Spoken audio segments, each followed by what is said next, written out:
Welcome to this week's session with the Putnam County District Library, the Guiding Ohio Online Grant. This week we're taking a look at Chrome and one of the many things that you can do when you're using Chrome, and that is adding sites to a reading list. I don't know about any of you, but often I would be on the web looking at something and maybe an article or information comes up and I'm thinking I'd like to read that, but I don't have time right now. I want to be able to go back to that at a later date. So what you can do when you're in Google is you can do what's called putting a site in this reading list. So I've got here our library's webpage, and then I have a couple articles here below, or in addition to my tabs here. One of them is the benefits of reading. Let's say I'm out on the web looking for something. I happen to run across this article. And I'm thinking, I want to save this. So what I would do is I would go up here, and you see this icon. It's like a square with a little bit thicker line on the right-hand side. I'm going to click on that, and it'll come up with this is showing my side panel.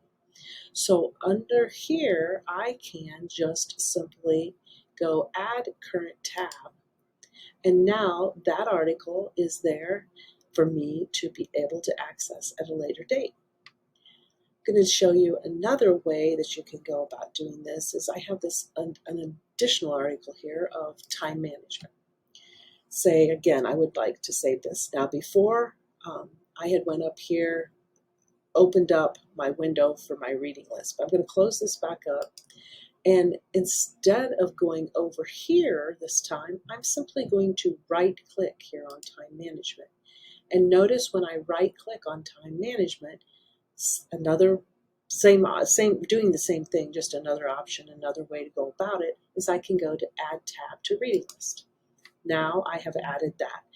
Notice it didn't pop up my window because that's what this does. So again, if I want to open these up, I see I have these two articles, and I can click on that and it's going to take me right back to the article. And let's say I've read the article, I don't want it anymore. I'm simply going to click on the X and delete that out.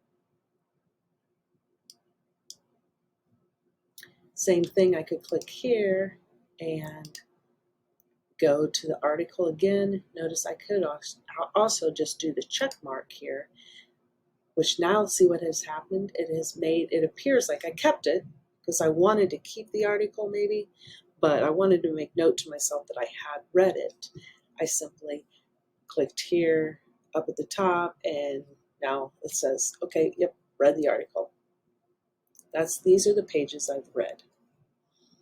So that is how you go about doing and adding a site to a reading list in Google Chrome. Hope everyone has a great week. See you next week.